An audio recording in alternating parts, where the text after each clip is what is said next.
you mentioned that you and your buddy are doing 75 hard. I've seen other MSPs talk about doing it. Can you give me like a quick 30 seconds? What is 75 hard? So it's basically a exercise challenge that you're doing 2 workouts a day, 45 minutes each, with at least one of them outdoors. You pick a food or diet, you just have some constraints there. It's supposed to be a gallon of water a day and then some educational reading. Oh, wow. And it's a 75-day commitment to do it not without a break. Wow. That is more than I care to do. It's sometimes, the last week there's been a couple of times I've asked myself how crazy I am. Yeah. So we did today what's called a cold open, guys. We just dove right in. Welcome to Demo Days. I'm Steve Taylor, your host. Today I'm joined by Michael Nelson from Scaled. And Michael, why don't you give people a quick elevator pitch? What is Scaled? So Added Space, we're a staff augmentation company. We provide level 2 and level 3 engineers to MSPs across the US and Canada. They're dedicated exclusively to the MSP, work at their direction and their discretion. Perfect. And I guess we should get some clarification. What's the difference between outsourcing and staff augmentation? Yeah, great question. So with outsourcing, and in my MSP, we tried lots of different things, but outsourcing is basically where tickets get handed over to a company to solve, and that could be any number of techs that are going to be dedicated to your company and fixing tickets. Whereas with staff augmentation, our employee is placed full-time in your organization. Really, the only difference is instead of them showing up in your office, they're showing up remote. All right. And you guys are using South African talent. Yeah. So I have so many questions, and I feel like we could ask the jerk questions, like why on earth would I want foreigners doing my help desk, or I could ask the genuine interest questions, like what is it like working with somebody from a different country? In the sense that with South African talent, they're going to be completely different than working with somebody like from the Philippines. Yeah. So what are the differences between? Because obviously both can speak English. So why would we go with South African versus Philippines? So a little bit on the backstory, how those got started is I founded an MSP 20 years ago that I still own. I've retired out of it completely. When our operations manager when he got promoted to ops manager, at the time we had no remote techs. We'd tried one person years before. We screwed that up really, really well. And I was adamant that we would never have remote employees for any reason. Owned the building we were in. This was pre-COVID. He comes on board and says, I have hiring and firing, right? And he had moved up through the ranks, so I trust him. Yep. Do you have veto power? No. I said, good, I'm going to fire Dave and I'm hiring 2 people from South Africa. And it was just, oh my goodness, it scared me to death. They turned out to be so hardworking. They fit in so well. They worked their tails off. And one of the reasons was the cultural. They're native English speaking. They're raised watching a lot of our TV and a lot of our movies. So the cultural humor, they get our humor. The memes channel in my MSP is just crazy. And everybody that brings on one of our techs are like, yep, they bring a whole new game to our meme channel. Because they get the culture. That's pretty cool. So native English speaking, they get the culture, they fit in really well. And kind of like I said, when my first experience in my MSP, they came on very quickly and just busted their tails. We added a third, and within a couple of months, they were almost always the top of the leaderboard on number of tickets closed. They just had this amazing work ethic. So that's how I got exposed to them.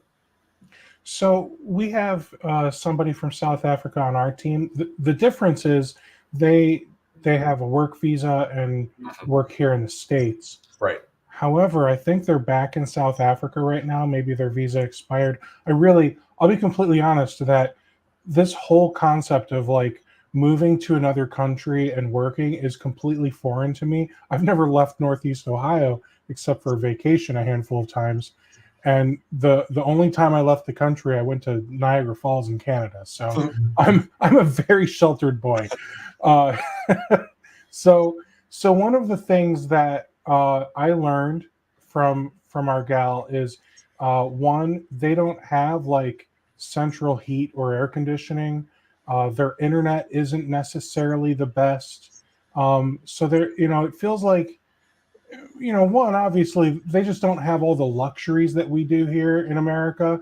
But then two, like if they're going to have problems with internet to where they can't even do like a Teams or Zoom call reliably, isn't that a concern for us Actually, as MSPs? Actually, I think you've gotten a little misinformation there. The power structure we'll talk about.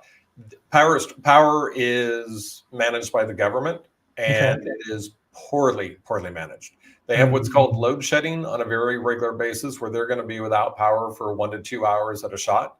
All of Wow. our employees, all of our techs that come on, have to have at least 4 hours of battery backup to be able to withstand that, and they have to have failover internet. Now, ironically, the internet is actually what's really, really good over there. They have amazing high-speed internet.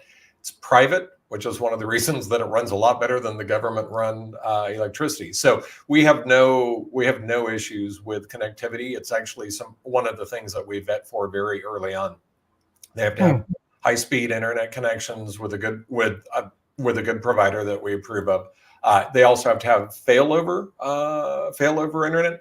Because of this load shedding, there are times that their primary, and this rarely happens, it's really only in an extreme case, but their main provider might have an issue in load shedding. It's very, very unlikely, but we want to have that covered. So we've never, ever had a problem with going offline in short term. Occasionally there's been, a day-long outage that just is something like we'd see in the United States. It's just something that happens, and it's an oddity. Got it. Okay. So yeah, the internet's super strong, and we always have enough power that they can withstand. They can get through any of the downtime. That's really cool. Like I love that you've put some serious thought into this. So all right, so you said that they have to have at least 4 hours of UPS battery time. They've got to have a failover internet connection. Are there any other, I don't know, requirements or stipulations that you have for people that you bring on board? They've got to have minimum specs on the machines that meet our standards, and they have to make it all the way through our vetting process, which is a pretty by the time they get on our bench and are ready to present to potential clients, they've gone through a really, really extensive vetting process. So the the machine, the power, the internet, those are just the price of admission to be able to basically make it past the front door with us. Got it. So what, and I'm probably going to ask you to peel the curtain back a little bit. Like what is the average salary for somebody in South Africa working locally in South Africa, not working for Scaled or for our MSPs? That is all over the board. There's some history, obviously, out of South Africa. It's all over the board. It's kind of shocking, the variety. Our goal when we bring somebody onto our bench is that we're often able to increase their salary by 20 to 30%. Wow. I've had some guys that are just horribly, horribly paid, and we're actually able to increase them by some pretty impressive amounts. So their cost of living is obviously lower over there than it is in the U.S. And we've been there. We've met our staff, the staff that work dedicated exclusively to Scaled. There's definitely lines of poverty over there. There's no way around that. But there's also, it's not that nobody has central heating and air. A lot of our techs actually have put in solar, so that they're basically off the grid and not relying upon the power grid. But it's when you get over there and you've heard so many things about third world countries in Africa, you get over there and you just look and it's like you go to a mall, it's like this is absolutely no different. Then you drive 5 miles outside and you see a more questionable part of the town. So there's some interesting dichotomies over there, I think is the word. Yeah. So, just a quick preface this, I'm using AI, but a quick internet search, I see that the average monthly income is approximately 1,430 US dollars. I converted it. And even though that's the average, about 57% of South African workers earn less than 425 US dollars a month. Yes. Now at that point you're talking, you're not talking professional level, and you're also talking about years of policies under apartheid. Obviously apartheid came, but there are still some legacy problems that remain from that. And so that's going to bring down the average wage like that. So knowing that, my assumption is that when an MSP engages with Scaled, you are going to handle all the payroll and do you offer, like, do they have benefits over there? I know this is such a stupid question, I'm sure, but well, so we are the legal employee, legal employer in South Africa. We have a business in South Africa that legally employs. We pay taxes, we do the benefits, we do all of that. It's one of the things. There's companies that will provide a tech remotely, but the problem that you're getting into is they're being treated like an independent contractor, but they're truly an employee. If you tell them when to work, how to work, what to do, when to show up, they're not a contractor, they're an employee. Same rules apply as you would in the US. So there's a fair number of companies that have got people employed that are not doing it legally correct. They're not paying taxes, they're not following the legal compliance rules of South Africa. We do. So we legally employ them, take care of all of that. We just provide them into the MSP like every MSP wants, with a flat monthly fee. Everything's covered. So talk to me about, like, and I know I should be asking you other questions, but this stuff fascinates me. So we'll get there. So talk to me about, like, what kind of, I don't know, benefits do they have? Is healthcare a concern? Private healthcare? Absolutely. And we're just now rolling that out. We're going to be rolling that out to our team. One of the coolest things is there's a lot of unemployment in South Africa, and there's a lot of not necessarily treating their employees extraordinarily well. It's one of the coolest things we get to do is we get to provide an amazing job. They get to grow, they get to learn, they get comped better, and they're working for US companies that really treat them differently. It's the retention we've had of our staff has been of our placed employees has been really amazing. We have HR. We have a lot of employees working for us. We have some HR issues, of course, but they are so much lower than I've ever seen in the US. That's pretty cool. Wow, South Africa's unemployment rate rose to 33% in the first quarter of 2024. Goes back to how they're treated is, you want to bring a problem to me? Okay, there's a line of people out the door waiting for your job.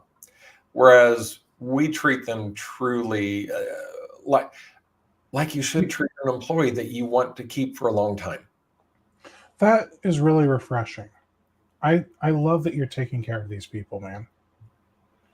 And that's one of the coolest things about getting to give people the raises when we bring them on. One of my favorite stories, we had a guy, this was early on, he emailed us and he said, my wife and I have just had our second kid.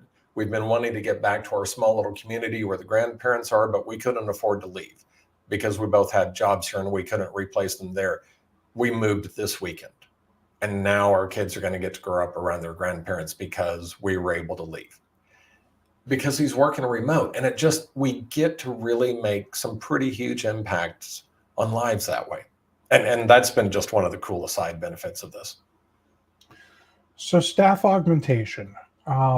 You are the official employer. We're paying you a fixed fee for the employee, and we treat these people as if they are a part of our team. Yes. But they bring their own equipment, so we don't have to shell out money for a laptop or any of the hard costs. No, what we do want to make sure of, though, is that they're coming into your organization on a VDI or an RDS, and they're behind 2FA. If the company doesn't have that or it doesn't have that set up, we can provide it. So, and that's fine. I mean, we theoretically that should be easy for an MSP to spin up. I mean, even if we were to just use, I think Amazon has, I don't know what they call it, but they had those virtual desktops where you could just spin up a virtual desktop for people. Amazon, Microsoft, they all have them now. Yeah. So, so that's cool. Do we have to worry about things like SD-WAN or anything like that, where because they're connecting to a remote desktop that's probably hosted here in the States if we want it to be. It should be. Yeah. Now, how does working with people outside of the United States, regardless of what country they're from, how does that impact compliance? Things like HIPAA or PCI DSS, I'm sure would be fine, but things like CMMC, I believe all the employees have to be in the United States. Yeah, and we had the same thing in my MSP. We had one client that was under NIST, and so we just carved out in ConnectWise that those employees could not be assigned to a ticket for that client. That's all. So it's almost like HIPAA is not a problem. Yeah, HIPAA is not a problem. We can sign the HIPAA BAA with our clients. So yeah, that's not a problem. With the government, with NIST, those kind of security level issues, yeah, you're not going to be able to have our staff work on those. But that doesn't necessarily mean you can't use that staff. You just can't use that staff for those particular clients, right? Exactly. Okay. Yeah. Well, that's good to know. So if you, the MSP, set up, I'm going to call it a firewall for lack of better term, to where the augmented employees from outside the U.S. cannot access those clients or see anything about them using permissions, I assume, in your PSA and RMM, then you, I think, will meet compliance regulations. I am not a compliance expert, so talk to one. Yes. Talk to one. Don't take what I'm saying as gold. And I've got somebody just mentioned me. Nope. Okay. Just making sure it's not about this. All right. So what kind of roles do you guys do? Like, can we get L1, L2, L3? Can we get office managers? Like, what can we augment here? We do level 2, level 3, hard stop. We do. We early on, we had a lot of success. People like, hey, could you find this? Could you find this? Could you find that? And we tried. Here's the deal. We're really, really good at vetting for the level 2 and level 3 engineers. Trying to find admin, trying to find office manager, those have very wildly different job descriptions at every MSP. For L2 and L3 engineers, those job descriptions are usually pretty similar. How people level, that's going to be different between every MSP. But the skills needed to be successful as an engineer in an MSP, we've got that dialed. So we decided very early on we would specialize and provide level 2 and level 3 engineers, period. Reason we don't do L1s, there's other countries that are doing that are doing it at a lower price than we could. And we wanted to bring high value with really qualified techs. Now, I know when you outsource, a lot of these outsourced help desk providers will set up what they call pods. Mm-hmm. where they've got technical resources, whether they're in an office or not, that all kind of work together. Do you guys do anything like that since we are getting dedicated resources? Yeah, so they actually are in a couple of different pods. We have our big group pod that everybody's in that for communication and whatnot. Then they're also in pods based upon time zone, where if they hit a wall and they don't have somebody in the local company where they can go and ask a technical question, making sure that they're honoring security and privacy, they can reach out inside of their pod to ask, hey, does anybody have any experience with this? So it's kind of a further extension of being able to get more information and more help when needed. It's kind of it's a value add for our clients. Gotcha. And then so we talked a little bit about the hiring process when you look to bring on somebody. What happens when you need to offboard somebody? So same thing. We've got a good staff in South Africa.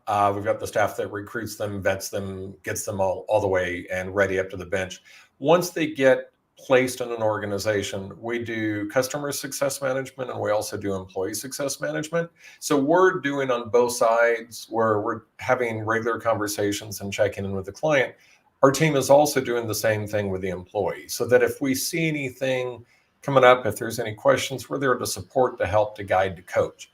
If it comes down to, hey, we have a problem, we're there for that too. We are your HR partner. We have a full HR team that will get involved. Most of the time it can be dealt with a little coaching.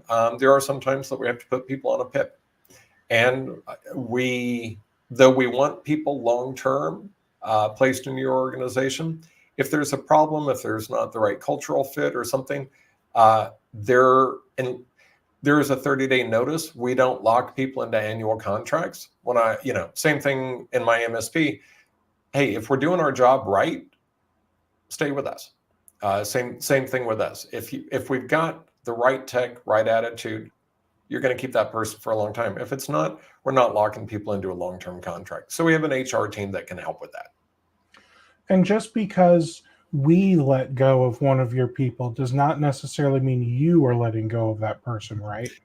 Correct. It kind of depends upon the reason why. Sure. If there's violation, if there's gross cause, that's obvious. But sometimes, a company has had to downsize, no fault of the tech at all, or there's just a cultural difference. Right. Maybe they didn't. It's rare, but we've seen that. So if there's not any fault of the tech and they're technically sound, because like I said, we do a lot of vetting, we'll put them back on the bench. And the beauty of that is that they're coming in now with US-based MSP experience with US-based tool set knowledge. So let's talk about cultural fit.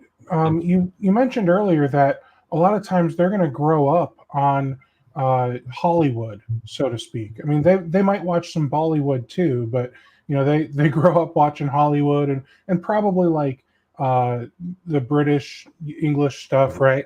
And a lot of Australian too. So that means they grow up on a lot of Western culture. Mm-hmm. So and I don't mean Western like the John Wayne. I don't mean those Westerns, though they may like those too. So with that, when I know, like when I ran my MSP, I'd get on a phone call with an end user and they'd want to talk about something that's happening right now, Yeah. And it could just be as simple as the weather, or hey, how did the Cleveland Indians do last night, or the Guardians, but whatever, right? So like, is that ever something that you coach these people on? Like, do you help them set up an RSS feed so that way they can keep up on what's happening locally when they're chatting with the end users, or how does that go? No, actually embrace the fact that they're South African. It's one of the really interesting things. They have great accents. They sound kind of Australian. It's one of the things. Listening to Trevor Noah. Pardon? I loved listening to Trevor Yeah, Noah. yeah, exactly. And so what happens is end users are like, oh man, you've got the greatest accent. Where are you from? South Africa. And we coach them on how to deal with this. It's like, and we coach our clients as well. Never try to hide that. And our basic thing is if you can find an American for your position, hire the American. What happened, and I found this in my MSP, and my MSP was an Evolve for years, is everybody was really having problems finding talented techs that wanted to work, hey, I just graduated tech school, so I deserve 70,000 and this is my first job. They were having problems finding those people that had the right attitude. It's one of the huge differences when these people come in. I had a client that early on when in my MSP with one of the first couple of South Africans, it's like, I can't believe you hired somebody overseas. Yeah, they've been really great. It's like, why didn't you hire local? Hey, Joe, you have any open positions? Yeah, I can't find anybody. And when you call our help desk, are you getting taken care of real quickly? Yeah, you guys are spot on. There's a reason for that. We had to keep it staffed and we couldn't find somebody local. So we found somebody from South Africa to help fill that gap and pretty much ended the conversation there. But again, if you can find them locally, absolutely hire them locally. We're here when you can't find that local candidate. Yeah, our prices are going to be less than what you're going to pay for an American employee. Don't come to us because it's going to cost less. Come to us because you can't find that American and we can provide a really amazing tech. So let's talk about, training and development. Do you handle that or does the MSP handle that? So again, this is a partnership. They're going to be working on your tool set. So you need to train them on your tool set. Most all of them come in having used a ticketing system of some sort. Interestingly, companies in South Africa tend to be cheap, would be the word for it. No. They're not going to pay, they're not using the more expensive kind of R&M tools. They're going to be using more basic. Interesting, we'll see a lot of our techs come in knowing FortiGate and WatchGuard. Okay. So there's a lot of crossover. We see some that'll come in with ConnectEyes or one of those ticketing type systems. But typically you're going to need to train them on your stack.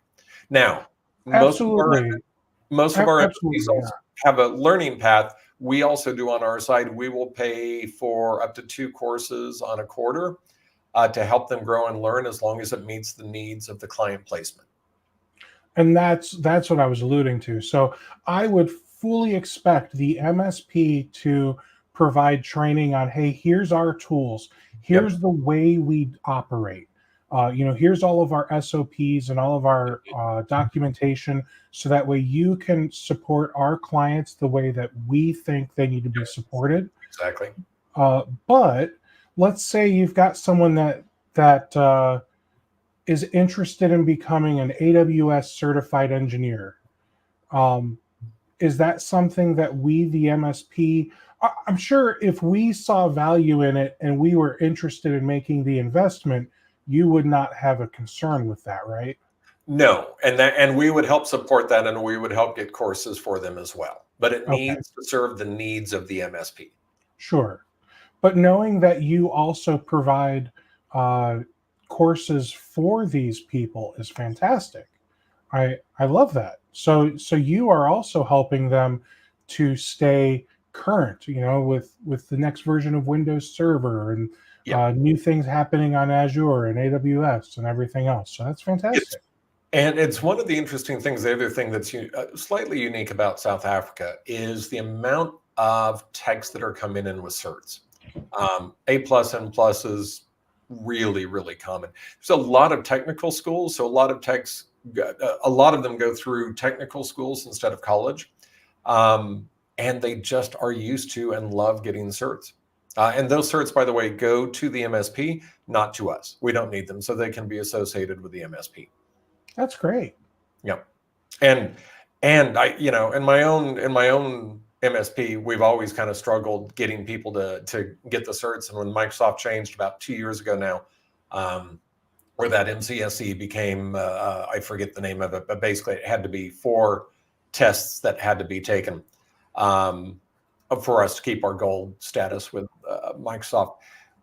We offered I think it was like a $2,500 bounty, and one of the South Africans took it in 3.5 weeks. And that was studying and passing those 4 exams. Now, I assume that there are universities in South Africa that Yes. they don't have to go to a technical school. But I also, at least here in the States, I assume that technical school in South Africa is more cost effective. Yes, but it's also, for us, technical schools here are kind of on par sometimes with going to like an automotive school or one of those. In South Africa, it's a much higher level than that, and it's actually closer to, it's not at the level of university, but it's closer to the college level. Okay. And is the biggest difference, at least in South Africa, that when you go to university, like you still have to take your English and your math and your whatever, like those types of courses, whereas if they go to technical school, it's really focused on I'm coming here for IT, so they're just going to teach me IT. I'm going to defer on that. It's mostly, but I know there's some crossover too. Sure. Okay. No problem. So we talked earlier about how you have minimum requirements when it comes to like hardware, software, and that you will even put them through some like testing to Yep. make sure that these people are capable of working for an MSP. Yep. But what kind of strategies do you use to attract the top tech talent in the market over there? Having a very large recruiting team. Okay. That's part of it. Also, really, as hard as we work on our reputation as a company in the United States with all of our clients, we work equally as hard on the South African side, being a very, very attractive organization to work for. And again, they have to jump through a lot of hoops. So the very first thing when they apply, our recruiting team goes through the CV. They have to go through online technical tests. They pass that, then they come back into recruiting for interviews. They get moved over to our cultural team that's interviewing for cultural fit, that they have the cultural understanding, that they have the empathy, that they have the right attitude that will fit in an MSP. After that, they actually go into a proctored technical exam. It's a series of virtual machines that are broken, and they have to fix X number of problems within a time frame. That's live proctored, so that we're watching that. Then they come back over to the other founder or myself for the final interview. We always want to do the final interview. We're betting for a lot of different things in there. But the bottom line is we have to be able to answer the final question: would I place them in my MSP? I still own mine. Jason, the other founder, built and sold a couple of MSPs. If we would not be willing to place them in our own MSP, we won't place them in yours. Now, during the proctored exams, are they allowed to use Google and AI? Yeah, yeah. But so we the want same resources that we'll use. We want to see how they use it, what questions, and the timing on it doesn't give them a lot for that. But if they, if they're Googling, how do I get to a command line? They would never have made it that far, but just as the extreme, not, obviously no. But look, when I founded my MSP, Google was how I survived. Oh, absolutely. Now, yeah. I was not a tech when I began the company, and I'm no longer a tech now, but yeah, you're going to come up enough odd things. And like any MSP, we don't want them going down rabbit holes.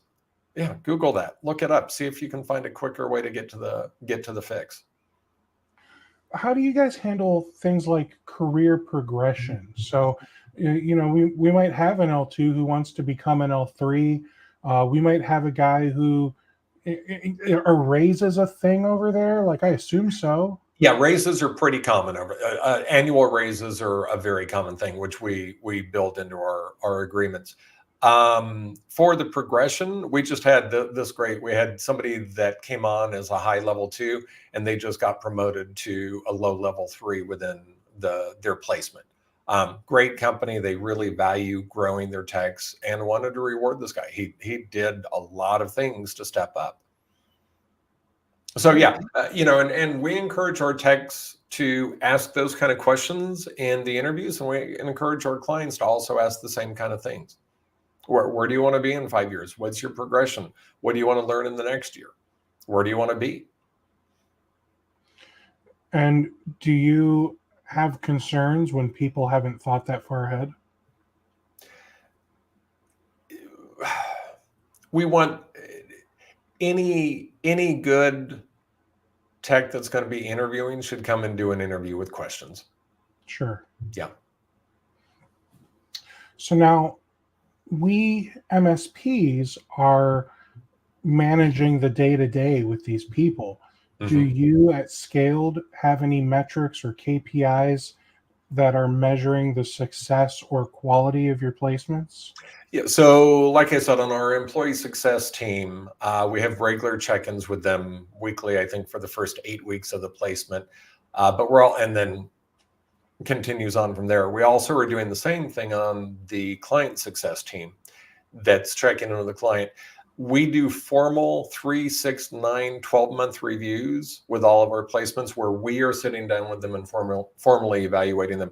We ask the client to fill out one of our forms and give us feedback so that we know exactly, we've been checking in on a regular basis anyways, but this is a more formalized process to make sure that we are hearing from the client where they're having successes, what's going right, and where there's opportunities for improvement. So let's talk about your internal practices. Have you done anything with technology or automation to handle HR or placement services? We are continuing to build and refine those processes. It's you're still dependent upon the tool that you use. So we've got parts of it that we've automated.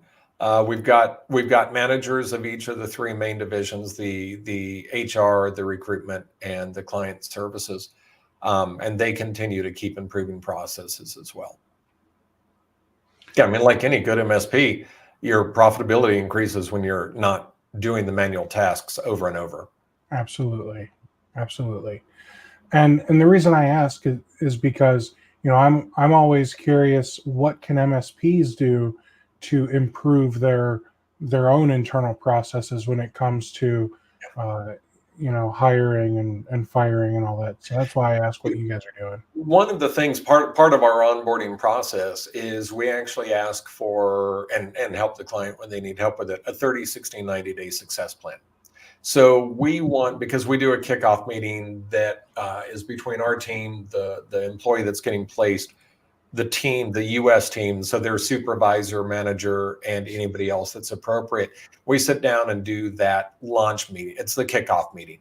So everybody knows what to expect. So some of it's logistics, but the other is, hey, here is your 30, 60, 90-day success plan. Here's what you need to do in order to be successful in our organization in the first 30, 60, 90 days. So that the candidate is very clear on it, but also equally that the client is also equally clear with the candidate. In my MSP, there was a long time that we just brought somebody in, did the training, and put them in the frying pan. And this 30, 60, 90-day really sets the right tone. It sets the expectations from both sides. So there's some things that we do and that we encourage our clients to do that we've been able to help them kind of do some things better locally as well. Now, earlier we touched on compliance. Let's make it a little more broad and generic. Confidentiality and data security. I know you require the MSP setup, or you set up a VDI or RDS, so that way none of the data is really touching that machine in South Africa. But do you have like policies in place to protect us and our clients? Yes, and they have to sign. They have to sign their employee contract. They have to sign. We have various documents that they have to sign through with us. Yes, and on top of that, we do background checks that will verify identity and look for any criminal background issues. We do that before they ever get close to the bench. What kind of pricing are we looking at to bring on somebody? So we do our main area is a medium L2 to a medium L3. That's going to range between 3250 and 4850. Then we have the really high level threes. These are going to be guys that can design, plan, build, execute. They're going to be a much higher level 3. They're going to come in often in the 5 to 6 range. Flat monthly fee, everything's covered. That's really cool. Yeah, those prices are solid. And what was the highest end L3? Typically about 6. We've had a couple of guys that have gone a little higher than that, but they just came in with absolute mad skills that it's like somebody wants that. Yeah, and let's be honest, 72,000 all in. That covers the the benefits and everything, because that's all handled by you guys. Yep. So 72,000 a year all in for a high level L3 who can design and execute. That's stellar. Yeah. That's something that here in the States, especially like New York City or LA, you're talking easily 120 or above. Easily on a high L3. Yeah, you start going to New York, you're talking about $150. And you said, I believe you're in Ohio. Even I'm in Ohio. We're lucky to get 60 here. I mean, well, we're still, and again, you don't, like I said, don't come to us because it's less expensive. We've got great techs, but they're going to be, even in a really low wage area, this is still going to be extremely competitive. Mm-hmm. No, that's great. Now, do you ever have people who, I don't know if overhire is the right term, but they want to pay for that high L3 even though they don't necessarily need that exceptional skill? Is that ever a thing? Oh yeah. We have. I mean, the same way. In my MSP, we all, like any MSP, when you get to a size, you want to make sure you can handle anything that comes through the door. So yeah, that's it's possibly a little on the aspirational side, but that's one of the things that we look for in the cultural interview is their willingness to work. We don't have anybody. We wouldn't allow anybody on our bench that's like, well, I'm an L3. I don't touch desktops. That's just that's unheard of. It's part of the work ethic that's really, really cool. Got it. So we talked about the cost savings. We talked about compliance. We talked about pricing. We talked about culture differences. Can we, like, I don't know, customize the HR services that these employees are receiving from Scaled? Like, can we say, hey, you know what, we really value this guy. We want to make sure they stay with us long term. Can we throw some extra money your way to enhance their benefits package somehow? Yeah, absolutely. And so we build in annual increases for the techs, but we strongly encourage, if you're doing profit sharing, if you're doing bonuses, any of those, make sure you include your overseas as well. And we do not mark that up, take a cut, any of that. We want those bonuses to go to the techs. That's awesome. Yeah. That's awesome. All right. They're the ones that earned it. Yeah, absolutely. Yeah. What's the typical turnaround time? So if I come to you and say, hey, I need a guy. Yep. How quickly do I get my guy? So most of the people on our bench, so South African has notice period. In the US, it's 2 weeks. Typically in South Africa, it's going to be 4 weeks. There's an oddity known as a calendar month notice, meaning you have to give notice before the end of 1 month to be available 1 one calendar thereafter. So give notice. So today's July 9th. I would be giving notice today that next month is my last month. And I can Correct. start So that would working be September that would be a 1st. September 1 start date. But normally you're going to be somewhere between 21 and 30 days for a start date when you come to us. So kind of looking out, if you're looking to hire somebody, you want to start doing it probably 6 weeks before. We'll send you over a list of candidates that are on our bench that meet your needs. You'll decide who you want to interview with. We want our clients to interview South African techs the exact same way they would do interviews based in America. The only difference is instead of coming into the office, they're going to do it remotely. So if you do multiple interviews, if you do technical interviews, if you do round robin, keep doing it exactly the same way. So once they do the first, they'll typically, our clients will say, hey, I'm going to interview these 3 people.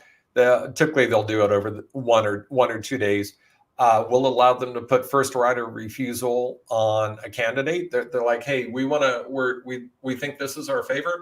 We want to schedule interviews, second interviews, or the next round, or do whatever they need to do. But that gives them time so that they can kind of hang on to that, their favorite. They just have to do the next round within a couple of days. Now, I got to say, I wish I had asked this question at the beginning, so that way I didn't already know the answer.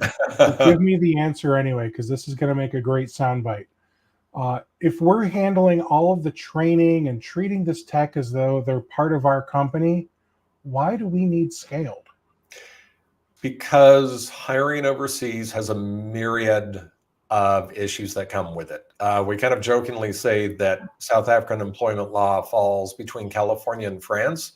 It's a heck of a lot closer to France than it is to California.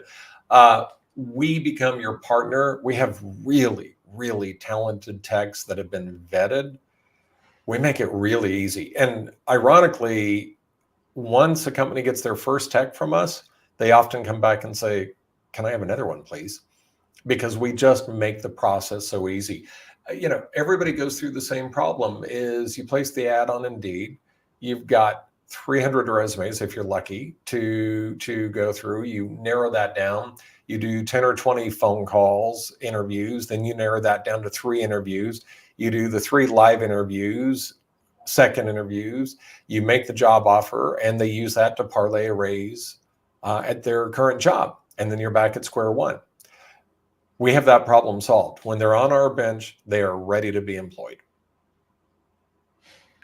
And why should we bring on employees from South Africa when we can find all this great talent here in the States? Won't there be like a language barrier with things like slang? So the interesting thing is you're going to pick up a few slang words, as are they. By the way, it's pronounced Z, not Z. They will work on your routers, not your routers. But they have mad braais, which are their barbecues. So your barbecue recipes and your ability to do a good barbecue is going to increase enormously. They are crazy in this country about braais. It's really, really fun. So you're going to learn a little bit from each sides. That's kind of going back to the client on the phone call. Embrace that difference and learn from it. And the clients love it. They just love talking to these guys. We had one guy, it's kind of odd, but I'm like, I'm going to be 5 or 10 minutes. Do you want me to call you back? And the woman said, no, just keep talking to me. And that turns out to be a really common thing. We hear that. It's really funny. People love hearing accents like that they can understand. They don't want to have to strain to understand, but they love hearing a different English accent that they can understand. One of our viewers asked, what about Canadian MSPs? Can they work with Scaled? Yes, we do. We're going to work. We bill in USD, but yes. Yeah, we have probably 10% of our clients are Canadian. Oh, cool. And then the best prize. Yep, the best prize. Exactly. Oh, so cool. Now I have to look up braais so I can level up my barbecue. So I cheat, okay? And I cheat in the best way, okay? In my opinion. So I bought a Ninja, if you guys know Ninja, like the company that makes the coffee makers and the blenders and stuff. Mm. I bought a Ninja wood fire grill. So Mm. it's a glorified George Foreman, okay? It's electric, it plugs into the power, it's got the little grill grates just like a Foreman, but it's also a smoker box with a fan on the top, so that way it can also do air frying. Hmm. So I set it to smoke. It's got um, a thermometer I can stick in my pork. I can load the pork up with my rub, and it makes the best smoked pork for pulled pork. The Wow, bark on it's fantastic. You wouldn't know that it was made on an electric glorified George Foreman. that's Uh, crazy. so now I got to look up Bry's and see how I can level up my barbecue game, because I'm not gonna lie, I'm actually kind of craving some pulled pork now. I think I Yeah, go to South Africa. You will eat so much meat. It will. Yeah, yeah. We were over there in January, having meetings with our staff, and wow, they eat a lot of meat. Now we talked about how to effectively communicate the value of integrating South African techs into our MSP services with potential clients and existing clients. Mhm. How do we talk about it to our staff, especially in a way that, hey, your job is safe? Yeah. You have exactly that conversation. The same thing is that oftentimes the staff wants you to hire somebody, but you want to hire the right one, and you're just having problems finding that local candidate that has the right attitude. That's where we're really strong. And the best way that you can do that is have your staff be involved in this process. Have them be part of the interview. We have one client. I love this. First time I saw it, it freaked me out. They invite anybody on their team to a final interview that wants to attend. So and this was my first one. I didn't know. They told me a few people were going to attend. There's 12 people on this interview with the candidate, and this poor guy, he did a great job with it. But they're all allowed to ask questions. The brilliance that they had, though, that they knew, is unless you were speaking, your camera was off. So it made it a little easier. But again, include your text into this. Couple of suggestions there: vet their questions, because they're always going, there's some texts that love to show how brilliant they are. So they're going to have this really obscure question that doesn't help. So make sure that you're aware of the questions that they're going to ask. The other thing is, if you're going to be doing really technical questions in an interview, I'm a former school teacher back in another life. There's two types of learners: audio and visual. I am a visual learner, and if you've watched my eyes when you've asked me questions a couple of times, I'll kind of look up to the top of my head. That's a visual learner. An audio learner will look towards their ears. If you're asking really technical questions verbally to somebody like me that's a visual learner, I've got to go translate that in my head before I can answer it. So if you're going to do a series of technical questions, write them down, do a little slide deck. It makes it much, much easier for the people that are interviewing remotely. I really So like that. to make sure that your techs understand this is not replacing your job. We're doing this to find the right talent, and we want you to be part of it. And get them involved in how they're going to help pull them into your culture and understand your operations and how you want them to behave culturally. Give them a mentor that's not their direct supervisor, that they can ask the odd little things that they don't want to go ask. It's like, so this client, that they've got that person they can go kind of ask at the water cooler, as it were, so that they have somebody that's assigned to them to ask anything. Awesome. Is there anything else, Michael, that you think MSPs need to know that maybe I didn't ask? I think we've covered a lot of it. How to onboard them, how to interview. I think the final thing is, oftentimes people will do staff aug. It's like, well, hey, they're technical. Yeah, we're good. Interview for your organization. Dig deep and make sure that they're going to be a right cultural fit for you. Skills, yeah, we totally totally vet for that. We vet for attitude. We vet for the right culture. But every MSP behaves differently. They price differently, they level differently, they have different. We have some that are more loose. We have some that are really, really driven by processes. Interview with that in mind with your organization. Ask the same kind of questions.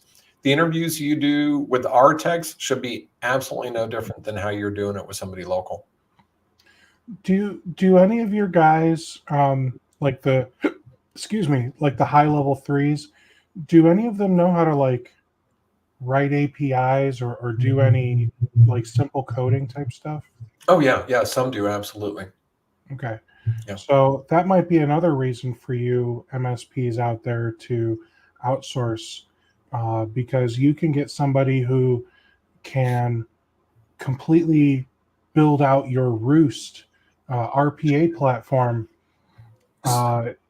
and get it for a fraction of the price of what it would cost you to bring somebody on board here in the States to build it out. Yeah, let me caution a little bit there. So we're really good with level 2, level 3 engineers. You talked about it being able to make an API call or do, we always ask for, hey, how are you in PowerShell? How's your scripting?